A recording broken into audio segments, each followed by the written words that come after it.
Berapa banyak yang bersuka cita hari ini? Lambaikan tangan saudara yang merasakan hadirat Tuhan, dua tangannya. Boleh kita kasih tepuk tangan yang meriah buat Tuhan kita.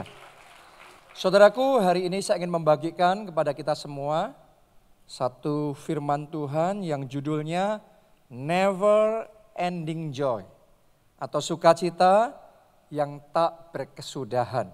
Doa saya ini yang Anda terima sepanjang pemberitaan firman Tuhan ini, ada sukacita surgawi yang diimpartasikan dalam hati saudara. Amin.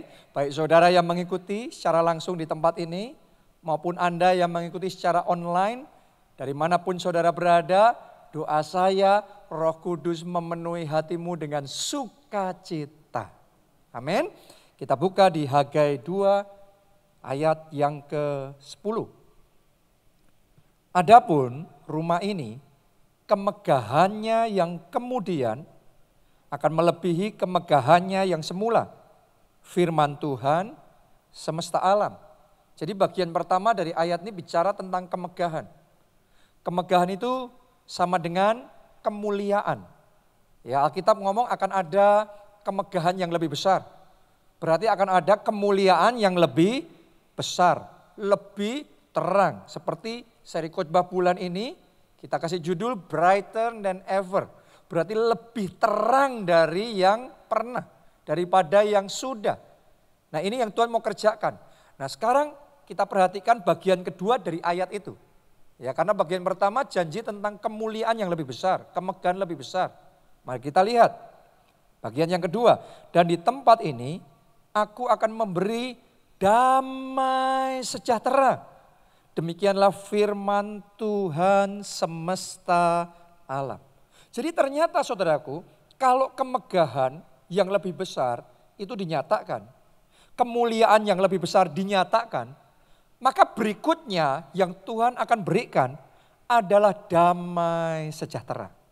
Oke, jadi kemegahan dan damai sejahtera itu jalannya selalu bersama-sama. Ya, dan saya berdoa ini yang akan Anda alami dalam hidup saudara. Tuhan nyatakan kemuliaannya lebih besar. Tuhan juga berikan damai sejahteranya luar biasa di dalam hati saudara. Ya, jadi kemegahan atau kemuliaan yang sejati itu yang disertai dengan damai sejahtera. Kalau kemegahan tanpa damai sejahtera itu palsu. Saya doa Anda nggak dapat yang palsu. Saya berdoa Anda dapat yang asli, yang dari Tuhan, yaitu kemuliaannya dinyatakan, juga damai sejahteranya diimpartasikan dalam hati saudara. Itu sebabnya saya berdoa sementara Anda menerima firman Tuhan ini, semua kesedihan, semua beban berat yang ada di hati saudara, semuanya dilenyapkan, digantikan dengan damai sejahtera. Terima itu dengan iman dalam nama Tuhan Yesus. Oke, ini penting sekali. Kenapa? Karena Yesus yang kita sembah, dia disebut Raja Kemuliaan.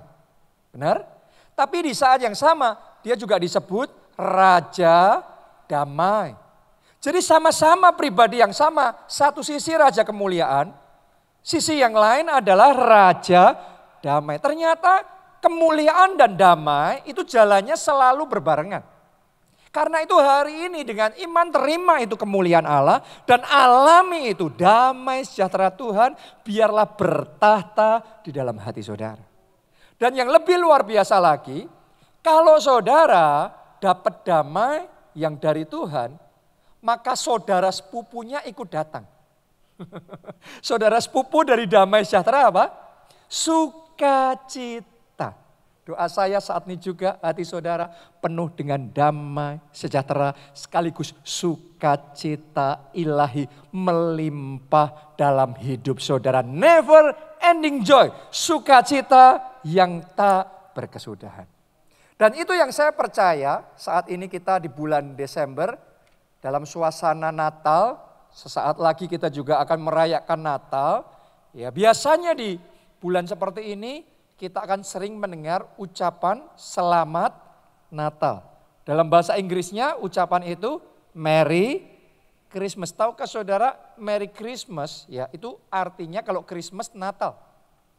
Merry itu artinya riang gembira, penuh suka cita. Jadi ketika seseorang ngomong sama saudara Merry Christmas, Sebenarnya dia sedang mendeklarasikan secara profetik dalam hidupmu, biarlah Natalmu jadi Natal yang merry. Jadi Natal yang riang gembira. Jadi Natal yang penuh sukacita. Doa saya Desember ini adalah Desember yang penuh dengan sukacita, kebahagiaan, dan riang gembira di dalam hati saudara. Kasih tepuk tangannya boleh yang paling meriah buat Tuhan kita. Amin. Jadi itu yang Tuhan mau kerjakan dalam hidup kita, yaitu melalui Natal ini Tuhan mau memberikan sukacita. Tapi Anda harus sadar juga di sisi yang lain, iblis itu berusaha untuk merusak sukacita kita. Iblis itu berusaha untuk mencuri sukacita kita. Jadi dua sisi ini saling tarik menarik. Dan hal yang kayak gini sudah terjadi sejak Natal yang pertama, 2000 tahun yang lalu. Ketika Yesus Kristus turun ke dunia, dia turun ke dunia untuk apa? Memberikan sukacita. Makanya itu kabar gembira. Ya, kabar sukacita. Tapi di sisi yang lain, iblis gak tinggal diam. Dia berusaha untuk merusak sukacita. Makanya dia bangkitkan Raja Herodes yang melakukan pembunuhan massal. Bayi-bayi umur 2 tahun ke bawah dibunuhin semua dengan tujuan untuk merusak sukacita. Kenapa? Karena itu pekerjaan iblis. Iblis, Alkitab ngomong ya, iblis itu pekerjaannya adalah mencuri, membunuh, dan membinasakan supaya sukacitamu hilang. Oke, bisa jadi saat ini iblis juga melakukan hal yang sama di dalam hidup saudara. Dia berusaha membinasakan visi dan impian dalam hidupmu. Dia berusaha untuk mengkandaskan pengharapan saudara. Apa yang Anda rindukan, dia berusaha halang-halangi. Tujuan semuanya itu adalah untuk merampas sukacita dalam hati saudara. Sehingga ketika engkau melalui Natal ini, yang engkau alami hambar. Yang engkau alami hampa di dalam hati saudara. Tapi saya mau ngomong, saya punya berita baik buat saudara. Iblis boleh berusaha sekeras-kerasnya. Tapi rencana Tuhan tetap jalan dalam hidup saudara. Melalui firman Tuhan hari ini sukacita surgawi. Tuhan akan impartasikan, Tuhan akan pulihkan, Tuhan akan bangkitkan dalam hati saudara. Hati saudara tidak akan hambar, tapi hati saudara akan jadi hati yang penuh sukacita. Natal saudara akan jadi Natal yang merry, riang gembira, penuh dengan sukacita. Amin. Karena itu mari kita baca janji Tuhan ini di Yeremia 31 ayat 12, 13, 16, dan 17. Saya bacakan. Ini yang akan Tuhan kerjakan dalam hidup saudara. Jadi kalau Anda percaya, aminkan ini, oke?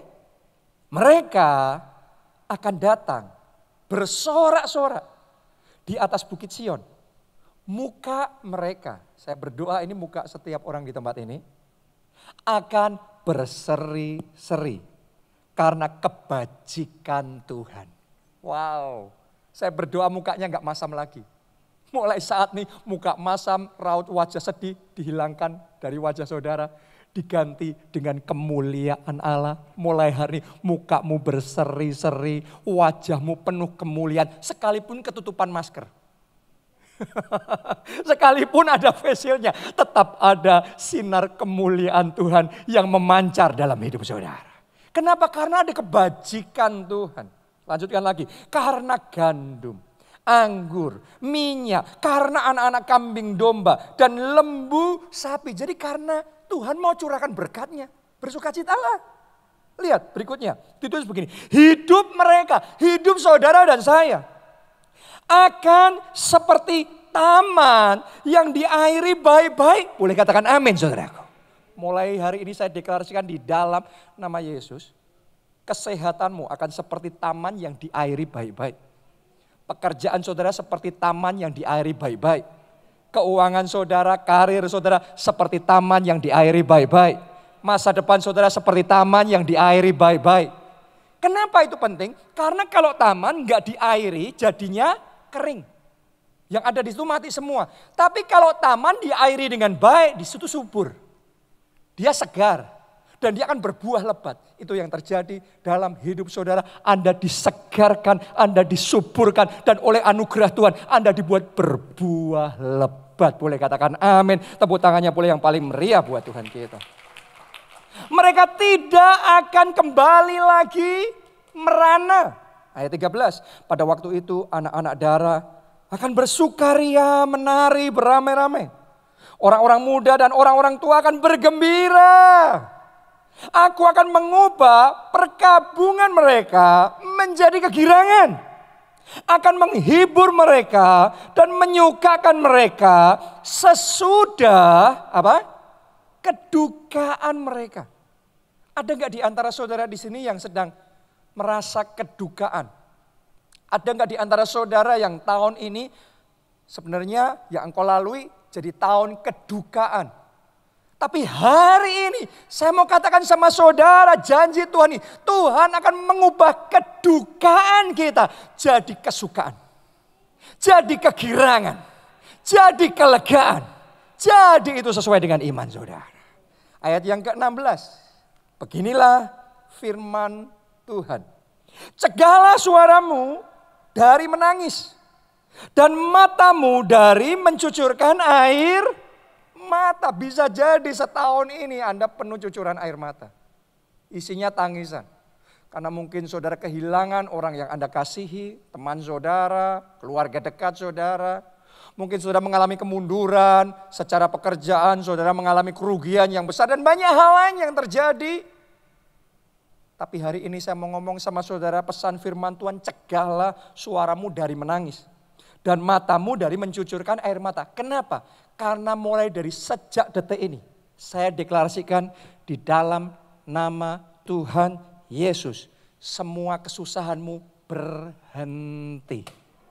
Mulai detik ini titik, enggak koma lagi, semua kesusahan saudara, kedukaan saudara berhenti. Babak yang lama sudah selesai, babak yang baru dimulai, babak yang penuh damai dan sukacita dan kemenangan yang gilang gemilang dimulai terjadi dalam hidup saudara. Kita katakan amin, kasih tepuk tangan yang paling meriah buat Tuhan kita. Sebab untuk jeripayamu ada ganjaran. Demikianlah firman Tuhan. Mereka akan kembali dari negeri musuh. Ayat 17.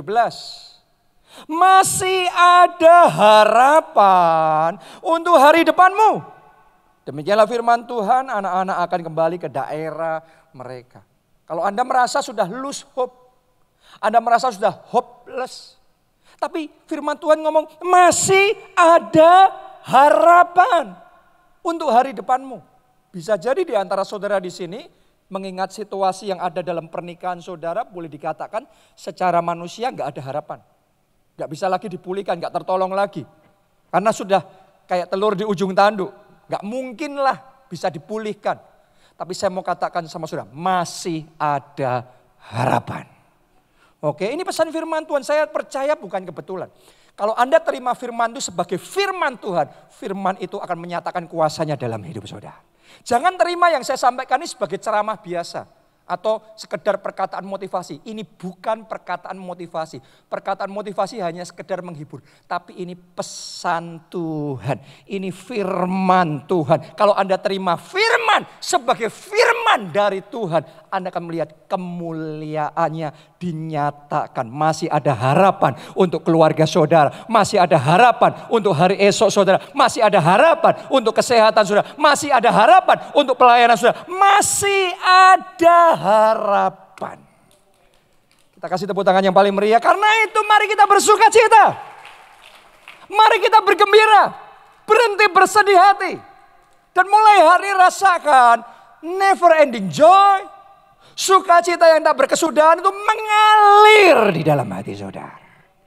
Nah sekarang pertanyaannya, bagaimana kita bisa menerima sukacita yang Tuhan mau berikan kepada kita?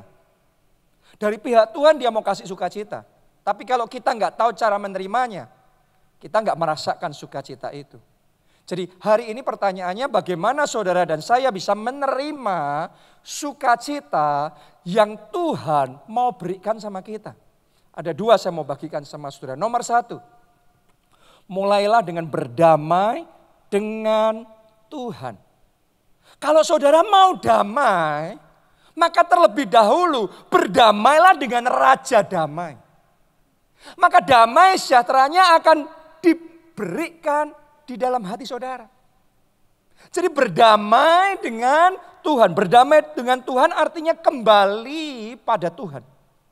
Artinya bertobat pada Tuhan. Artinya berbaikan sama Tuhan. Artinya mendekat sama Tuhan. Artinya membangun lagi hubungan kita sama Tuhan. Hanya dan hanya kalau kita at peace with God. Kalau kita berdamai sama Tuhan. Pemazmur ngomong hanya dekat Allah saja. Aku tenang. Damai. Anda kalau gak dekat sama Tuhan. Anda boleh punya banyak uang. Anda boleh punya mobil supercar, ya rumah saudara mewah. Tapi pasti ada emptiness di hati saudara. Ya, jadi hari ini saya aja sudah berdamai dengan Tuhan. Karena berdamai dengan Tuhan itu yang menggaransi damai sejahtera Allah bertahta di dalam hati kita. Kalau kita nggak berdamai, kalau hubungan kita renggang, apalagi kalau rusak hubungan kita sama Tuhan, susah untuk damai sejahtera Allah itu kita rasakan di dalam hati kita. Itu yang dialami oleh Raja Saul. Raja Saul ini seorang raja, tentunya dia kaya, betul apa tidak? Dia terkenal, dia jabatannya tinggi, dia punya kuasa yang besar. Dia punya banyak bodyguard, tentara-tentara yang memastikan keselamatannya siang dan malam. Tapi gak ada damai di hatinya. Kenapa? Karena hubungannya sama Tuhan rusak. Awalnya dia raja yang diurapi, dia dipilih, dia diberkati, dan Tuhan pakai dia luar biasa. Tapi sampai di satu titik hidupnya mulai melenceng. Dia mulai banyak melanggar firman Tuhan. Hubungannya sama Tuhan mulai renggang. Sampai akhirnya rusak. Begitu hubungannya sama Tuhan rusak, Alkitab mencatat, bahasanya Alkitab begini. Roh Tuhan undur daripadanya. Jadi tadinya roh Tuhan ada atasnya. Roh Tuhan bertahta dalam hidupnya. Tapi waktu hubungannya sama Tuhan rusak, maka roh Tuhan undur. Sekarang gak ada lagi roh Allah di dalam hidupnya. Begitu roh Tuhan undur karena hubungannya rusak, maka Saul gampang sekali merasa takut, khawatir, stres, depresi. Dengan semua kekayaan, dengan semua kuasa, dengan semua kehebatan yang dia punya, tapi kok gampang kayak gitu. Kenapa? Gak ada damai, gak ada raja damai di dalam hatinya. Roh Tuhan sudah undur, hubungannya sama Tuhan renggang. Kalau saat ini saudara merasakan gampang takut, banyak khawatir, galau hatimu, seringkali susah tidur. Saya mau ngomong sama saudara, coba mari kita teliti dan evaluasi, jangan-jangan ada sesuatu yang perlu dibereskan dalam hubungan kita sama Tuhan. Jangan-jangan saudara nggak dekat sama Tuhan lagi. Tanpa sadar kita menjauh dari Tuhan. Fokus kita teralihkan. Kita banyak mikirin ini, mikirin itu. Tetapi personal relationship kita, hubungan pribadi kita sama Tuhan nggak kita jaga. Begitu saudara nggak jaga, Anda akan bisa merasakan ada sesuatu yang kurang. Ada sesuatu yang kosong di dalam hati saudara. Jadi hari ini saya ajak saudara untuk meneliti. Dan ambil keputusan berdamai sama Tuhan. Mendekat kembali sama Tuhan. Ketika Anda mendekat kembali, Anda memperbaiki hubungan sama Tuhan. Anda punya intimasi, punya keintiman dengan Roh Kudus. Maka kedamaian dari Allah akan kembali bertahta di dalam hati saudara. Itu yang dialami oleh Raja Daud. Kita baca ya sekarang. Tadi kan kita ngomongan tentang Saul. Sekarang mari fokus, lihat. Raja Daud, waktu selama dia dekat sama Tuhan, apapun boleh terjadi. Tapi hatinya tetap damai dan tenang. Ini penting untuk kita pahami karena saya tahu banyak di sini yang sedang menghadapi badai, masalah dalam hidup saudara. Dan mulai hari ini akan ada yang berbeda. Menghadapi badainya mungkin sama, tapi hatimu damai dan tenang. Hatimu ada sukacita bersama dengan Tuhan. Ya, mari kita baca Mazmur pasalnya yang ketiga, ayat 1 sampai ayat yang ke-7. Mazmur Daud ketika ia lari dari Absalom, anaknya. Kenapa? Karena Absalom memberontak sama Daud. Bayangin, Daud itu raja, dikudeta sama anaknya sendiri. Jadi sedang terjadi perebutan kekuasaan. Dan Daud terdesak, dia harus melarikan diri. Artinya waktu itu Daud sedang terdesak. Dia sedang mengalami masalah keluarga. Perang sama anaknya, dia kehilangan istananya, dia kehilangan segalanya. Saya mau tanya sama saudara, masalahnya besar apa kecil? Ini masalah nggak main-main nih. Belum tentu masalah kita lebih besar. Bisa jadi masalah Daud jauh lebih besar. Jadi dia dalam kondisi yang nggak mudah. Ayat 2. Ya Tuhan, betapa banyaknya lawanku. Banyak orang yang bangkit menyerang aku. Banyak orang yang berkata tentang aku, baginya tidak ada pertolongan daripada Allah. Wow. Boleh dikatakan masalahnya bertubi-tubi. Banyak sekali. Dia ngomong banyak sekali. Dan orang-orang ngomong ini gak bakal ditolong sama Tuhan. Gak ada mujizat dari Tuhan. Mari kita lihat apa yang Daud katakan. Ayat 6. Ya, kita lompat ke ayat yang ke-6 dan ayat yang ke-7. Daud ngomong begini. Aku membaringkan diri. Lalu apa? Tidur. Saya mau tanya sama saudara. Kemarin malam saudara tidur nyenyak enggak? Dengan semua masalah yang dialami Daud itu pikirannya harusnya berat. Tapi Daud ngomong di tengah semua masalahnya. Aku membaringkan diri lalu tidur. Tidurnya nyenyak, tidurnya tenang, tidurnya indah. Oh, ini blessing dari Tuhan. Bisa tidur nyenyak itu berkat dari Tuhan. Saya berdoa karunia tidur nyenyak Tuhan berikan kepada saudara. Amin. Mulai malam hari ini tidak ada lagi malam yang Anda lalui tanpa bisa tidur. Mulai malam ini, bahkan malam ini juga, waktu saudara tidur, Anda tidur nyenyak, mimpi indah, penuh anugerah. Katakan amin. Kasih tepuk tangan yang meriah buat Tuhan kita. Coba Anda bayangin, masalahnya banyak. Tapi dia santai, dia rileks. Dia tidur nyenyak. Kenapa? Sederhana. Karena dia tahu Tuhan ada bersama dengan dia. Makanya Daud kan yang ngomong. Hanya dekat Allah, aku tenang. Daud tahu dia punya tentara, punya ini itu, tapi bukan jaminan. Tapi Tuhan itu jaminan dalam hidupnya. Tuhan jaminan buat hidup saudara. Tuhan jaminan untuk masa depan saudara. Selama hubungan saudara sama Tuhan beres, Anda tenang. Apapun boleh gonjang ganjing. Pandemi, resesi, krisis, masalah keluarga. Hanya dekat Allah saja. Aku tenang. Ini yang Daud ngomong. Aku membaringkan diri lalu tidur. Aku bangun sebab Tuhan menopang aku. Tuhan menopang saudara. Tuhan menopang saudara. Oh, saya perlu yakinkan sekali lagi karena ada beberapa orang yang belum merasa topangan Tuhan. Anda merasa, Anda enggak merasa, tapi sadarilah Tuhan menopang saudara. Bahkan di titik paling rendah pun Tuhan tetap mensustain, menopang saudara. Coba Anda renungkan, sepanjang tahun ini pandemi begitu luar biasa. Tapi Anda kan masih hidup sampai sekarang.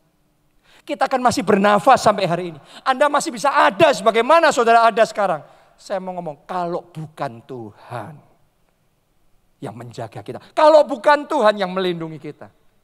Enggak mungkin. Jadi saudara ada, sebagaimana Anda ada sekarang ini. Anda ditopang oleh Tuhan. Keluargamu ditopang oleh Tuhan. Amin. Pekerjaanmu ditopang oleh Tuhan. Kesehatanmu ditopang oleh Tuhan. Gereja kita ditopang oleh Tuhan. Karena itu kita damai. Kita rileks, kita tenang. Mau grafik virus corona naik turun terserah. Kita aman dalam lindungan Tuhan. Amin. Daud ngomong. Mari kita lanjutkan ayat yang ke-7. Aku tidak takut kepada puluhan ribu orang yang siap mengepung aku. Coba Anda pikir ya, Daud gak takut bukan karena gak ada yang mau mengepung, gak ada yang mau menyerang. Bukan karena gak ada ancaman. Ancaman banyak, masalahnya puluhan ribu, Tapi dia ngomong, aku tidak takut. Hatinya damai banget. Mulai saat ini kedamaian yang seperti itu namanya damai sejahtera yang melampaui segala akal. Karena yang masuk akal manusia adalah kalau gak ada masalah ini, gak ada masalah itu ya wajar damai. Tapi kalau ngalami puluhan ribu orang mengepung tapi bisa damai, itu damai surgawi. Doa saya damai surgawi yang sepowerful yang dirasakan Daud. Mulai sekarang bertahta di dalam hati saudara, mengambil alih dan mendominasi hati saudara. Amin. Ini hanya bisa terjadi kalau kita dekat Tuhan. Jadi saya ajak berdamai dengan Tuhan. Yang kedua, kunci merasakan damai dan sukacita yang dari Tuhan adalah kembangkan pola pikir bersukacita. Nah, ini penting sekali karena sukacita itu sangat ditentukan oleh mindset kita, pola pikir kita, lebih daripada dipengaruhi oleh situasi kondisi sekeliling kita. Situasi kondisinya sama, tapi mindsetnya berbeda. Yang satu marah, yang satu sukacita. Pola pikir kita yang menentukan. Jadi saudara kembangkan pola pikir saudara sedemikian rupa sehingga di dalam menghadapi banyak hal dalam hidup saudara, setting hati saudara terus bersukacita. Ada orang yang punya pola pikir yang salah sehingga setting hatinya selalu emosi, selalu jengkel, selalu marah. Tapi ada orang yang mengembangkan pola pikir tertentu sehingga setting hatinya selalu mengucap syukur, selalu happy-happy, selalu bersukacita. Padahal yang satu bisa saja mengalami masalah lebih berat, tapi bisa lebih happy. Tapi yang satu masalahnya lebih ringan, tapi kayaknya paling berat sedunia. Apa yang membedakan? Mindset kita. Kita harus melatih dan membentuk pola pikir kita sehingga mudah buat kita untuk bersukacita. Coba saudara renungkan. Kenapa kok saya katakan mindset kita menentukan sukacita kita? Contoh nih ya, kalau ada orang yang menjelek-jelekkan saudara, kira-kira kita jengkel enggak? Iya, secara manusia seperti itu, normalnya begitu. Tapi kalau saudara mengembangkan pola pikir yang baru, ya belum tentu Anda akan sejengkel seperti yang sebelumnya. Ya, kalau saudara bisa ngerti orang kalau sukanya jelek-jelekin orang lain, biasanya iri sama orang itu. Kalau ada orang sukanya jelek-jelekin saudara, berarti ada sesuatu dalam hidupmu yang dia lihat sehingga dia itu jelek-jelekin terus. Kalau nggak ada apapun dalam hidup saudara nggak dianggap, ngapain ngambil waktu jelek-jelekin saudara. Berarti kalau Anda dijelek-jelekan, berarti dia bisa melihat ada favor Tuhan di dalam hidup saudara. Ada berkat Tuhan di dalam hidup saudara. Dan bersyukurlah sama Tuhan. Kenapa? Karena bukan Anda yang iri sama dia, dia yang iri sama saudara. Oke, jadi kali berikutnya ketika dia menjelek-jelekkan saudara, kalau kita ngerti bahwa orang yang menjelek-jelekkan itu seringkali malah iri sama kita, bukannya kita marah, kita jadi kasihan sama dia. Sama-sama dijelek-jelekan, yang satu kita marah, yang satu kita malah kasihan. Sama-sama dijelekan, yang satu kita emosi, yang satu kita mengucap syukur terima kasih Tuhan. Berarti ada favor Tuhan dalam hidup saya. Dan saya tahu di tempat ini orang-orang yang hidupnya ada anugerah Tuhan, ada kasih karunia Tuhan, ada favor dari Tuhan di dalam hidup saudara. Karena itu bersukacitalah. Jadi miliki mindset yang benar. Misalnya saudara di mobil, atau di kendaraan saudara sedang mengendarai, setir mobil saudara, tiba-tiba ada mobil lain yang potong jalur saudara. Biasanya spontan kita marah dong. Tapi seandainya saudara tahu dia buru-buru kayak gitu, ngebut sampai kayak gitu, karena dia sedang menuju rumah sakit, orang tuanya dalam kondisi yang sangat kritis di rumah sakit, kalau Anda tahu kayak gitu jadi marah apa enggak? Enggak, kita malah silakan, saya diduluin enggak apa-apa. Jadi sama-sama dipotong, diduluin. Cara kita berpikir menentukan kita sukacita atau tidak. Anda ngomong sama saya, kan saya nggak tahu dia buru-buru karena apa. Nggak apa-apa, saudara nggak harus tahu. Tapi Anda bisa memelihara sukacita dengan berpikir yang benar. Sehingga Anda nggak rugi. Jangan biarkan iblis mencuri sukacitamu.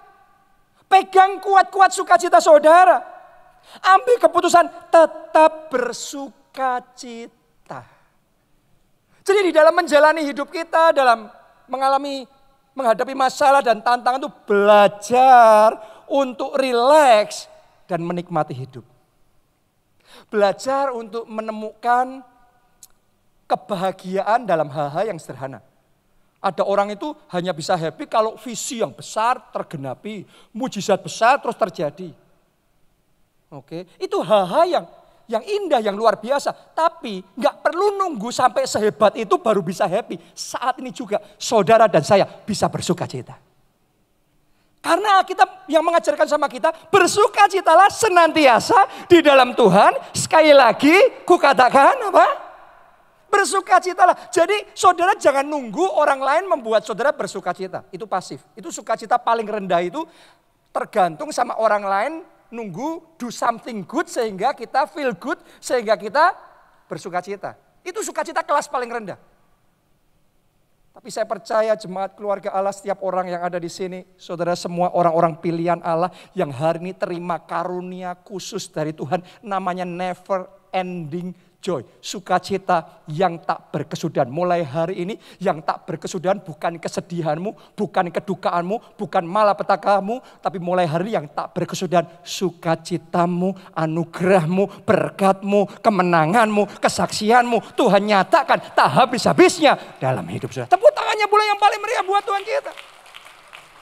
Karena itu belajarlah mengembangkan dan memiliki hati yang gembira. Hati yang gembira itu seringkali juga setting pikiran dan hati kita. Ada orang sudah terbiasa berpikir tertentu dan merasa tertentu. Sehingga setiap pagi dia bangun, walaupun hari itu nggak ada kejadian buruk. Tapi pagi bangun langsung moodnya nggak baik. Sepanjang hari langsung rasanya nggak enak, berat. Pokok hidupnya rasanya berat sekali. Besok ya gitu, besoknya lagi, tiap hari kayak gitu. Kenapa? Karena sudah terlatih untuk berpikir sedih. Untuk punya mood yang jelek. Tapi tahukah saudara, sama seperti kita terlatih berpikir negatif dan punya mood yang jelek, saudara juga bisa melatih diri saudara untuk berpikir positif, untuk punya mood yang baik, untuk bersukacita di dalam hidup saudara. Ambil keputusan bersukacita. Ada berapa banyak orang yang divonis sama dokter karena dia sakit kanker stadium akhir, jadi dokter ngomong cuma punya waktu 6 bulan. Itu sisa waktu dalam hidupnya. Sebagian orang ketika dengar omongan seperti itu langsung drop. Tapi ada segelintir orang yang ketika dengar dokter ngomong gitu pertama kaget juga. Tapi setelah itu dia berpikir, kalau aku hanya punya 6 bulan yang tersisa dalam hidupku. Aku gak mau 6 bulan ini jadi 6 bulan yang gak baik. Aku mau 6 bulan ini jadi 6 bulan terbaik, terindah, paling luar biasa dalam hidupku. Jadi yang dia lakukan, dia ambil keputusan, itu 6 bulan yang terbaik, aku mau happy, aku mau bersukacita, aku mau menikmati hidupku. Jadi kalau ada pikiran-pikiran baik, pikiran-pikiran jelek datang, ada masalah datang, pokok dia ngomong, aku gak mau sedih-sedih, gak mau dipikirin berat-berat. Hidup aku gak mau buat tegang, aku gak mau buat jadi susah, aku mau buat ringan, aku mau menikmati, aku mau bersukacita. Jadi dia mulai jalan-jalan, dia mulai enjoy waktu bersama dengan keluarganya, dia mulai berlibur, dia mulai ambil keputusan untuk bersukacita. Pokoknya hidup dibuat happy, hidup dibuat seneng. Dia mulai cari teman-teman yang kalau dia ngobrol bareng sama mereka bisa tertawa bareng-bareng. Karena ada orang-orang tertentu yang kalau ngobrol itu bisa banyol saudaraku, dan Anda bisa tertawa terpingkal-pingkal dan selesai sama mereka Anda fresh. Tapi ada sebagian orang kalau saudara ngobrol isinya curhatnya kecewa, sakit hati, masalah berat. Sejam 2 jam Anda dengar dia ngomong begitu, selesai ketemu sama dia Anda pulang Anda lemes langsung. Benar apa tidak? Jadi hari ini ambil keputusan yang beda. Orang-orang seperti ini ambil keputusan dia mulai cari teman-teman yang bisa happy bersama. Mulai melihat film-film yang lucu-lucu setiap hari. Sehingga bisa ketawa-ketawa tiap hari. Itu memutuskan untuk bersukacita. Tanpa sadar dia melakukan firman Tuhan bahwa hati yang gembira adalah obat yang manjur. Sekian bulan berlalu, bukan tubuhnya makin kering, bukan makin parah, bukan makin sakit. Tapi setiap bulan berlalu, dia makin segar, dia makin sehat. Dan ketika dicek, dokter kaget kankernya hilang dan dia sembuh total. Karena hati yang gembira adalah obat yang manjur. Jadi saya mau ngomong sama saudara, sama halnya hati yang gembira bisa mengobati kanker. Tolong dengarkan semuanya, hati yang gembira bisa mengobati insomnia saudara. Hati yang gembira bisa mengobati mah saudara. Hati yang gembira bisa mengobati pernikahan saudara. Keluarga saudara, oh iya, yes, kenapa tidak?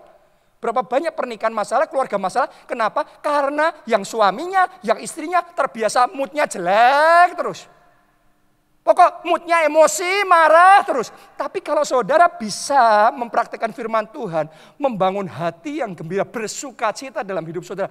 Kalau suaminya happy, istrinya happy, itu atmosfer di keluarga, di rumah akan berubah. Dan pernikahan bisa segar lagi, keluarga bisa dipulihkan. Hati yang gembira adalah obat yang manjur. Doa saya saat ini juga hati saudara dipenuhi kegembiraan, dipenuhi damai sejahtera dan sukacita yang tak berkesudahan di dalam hidup saudara. Amin. Saya mau bacakan ayat terakhir. Ini janji Tuhan buat kita semua dan saya berdoa Anda aminkan ini dan jadi dalam hidup saudara. Terima ini dengan iman. Di Yesaya pasalnya 48 ayatnya yang ke-18. Sekiranya engkau memperhatikan perintah-perintahku, maka, ayo ready? Siapa siap terima berkat Tuhan? Siapa mau terima berkat Tuhan? Aminkan ini ya. Di dalam nama Yesus, damai sejahteramu akan seperti sungai yang tidak pernah kering. Dan kebahagiaanmu akan terus berlimpah. Seperti gelombang-gelombang laut yang tidak pernah berhenti. Jadi dalam hidup saudara. Kita kasih tepuk tangannya boleh yang paling meriah. Amin. Mari bangkit berdiri. Nyanyikan lagu ini bersama. Bless the Lord, oh my soul, oh my soul. Worship His holy name. Sing like never before. Sing like never before. Oh my soul, Amin. I worship your holy name. Oke, kali ini nyanyi lagunya dengan setting hati yang berbeda. Setting hati sukacita. Nyanyi lagunya Bless the Lord bukan Bless the Lord oh my soul. No, Bless the Lord oh my soul kok sedih? Kok lemes? No. Daud ngomongnya begini. Pujilah Tuhan, hai jiwaku. Pujilah Tuhan. Jadi Daud itu memerintahkan jiwanya memuji Tuhan. Hari ini saya ajak saudara nyanyi lagu ini bukan dengan lemes, dengan hati yang penuh luapan sukacita. Are you ready? Bless the Lord, oh my soul. Lambaikan tanganmu. Oh my soul. Amen. Worship His holy name. Sing like never before. Oh my soul, I worship your holy. Sekali lagi, bless the Lord. Bless the Lord, oh my soul. Oh my soul, worship His holy name. Sing like never before. Oh my soul, I worship your holy name. Kalau saudara mau merasakan damai dalam hatimu, yang pertama dimulai dengan berdamai sama Tuhan. Oke, jangan biarkan hubungan saudara renggang, retak. Mari hari ini perbaiki hubungan saudara sama Tuhan. Mari bangun kembali hubungan pribadi, keintiman, mendekatlah sama Tuhan. Karena hanya dekat Allah saja aku tenang. Siapa di sini mau damai sejahtera Allah bertahta di dalam hati saudara. Mari angkat dua tangan saudara. Semuanya sembah Tuhan. Semuanya ngomong, Tuhan, tarik aku mendekat kepadamu. Bawa aku mendekat kepadamu. Aku gak mau jauh daripadamu. Aku mau mendekat padamu. Oh, ralawasyara. Jesus. Jesus. Mulai hari ini Tuhan, aku mau mendekat kepadamu. Aku mau berjalan dekat sama Tuhan. Draw me near, oh Lord. Draw us near, oh Lord. Tarik kami Tuhan, bawa kami mendekat kepadamu. Mendekat kepadamu. Mulai hari ini ya Tuhan, kami mau berjalan lebih dekat kepadamu. Semakin dekat denganmu. Masuk dalam keintiman lebih dalam denganmu ya Tuhan. Oh, kami gak mau jauh Tuhan. Kami gak mau jauh. Oh, draw me near, oh Lord. Bawa kami mendekat ya Tuhan.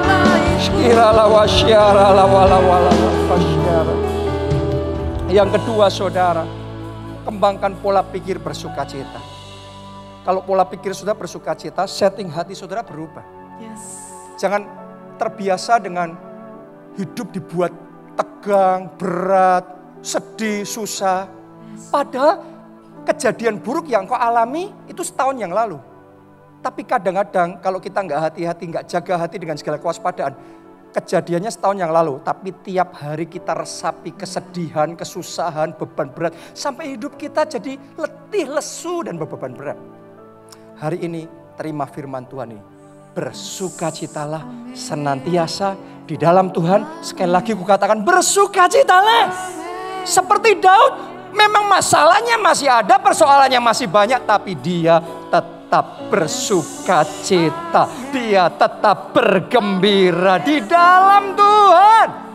Mulai hari ini saudara ambil keputusan untuk bersukacita. Dan saya mau deklarasikan tadi Yesaya 48 ayat yang ke-18 itu, biarlah itu jadi damai sejahtera dan sukacita, never ending joy itu jadi dalam hidup saudara. Aminkan saudara. Damai sejahteramu akan seperti sungai yang tidak pernah kering, dan kebahagiaanmu akan terus berlimpah-limpah seperti gelombang-gelombang laut, tidak pernah berhenti.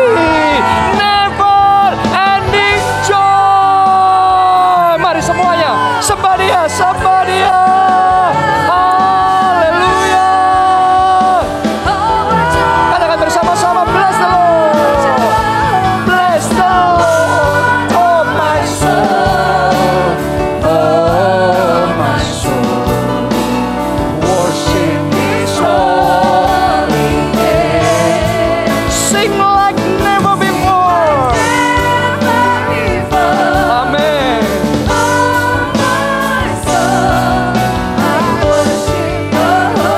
Jemaat saja, jemaat sendiri, katakan bless the Lord.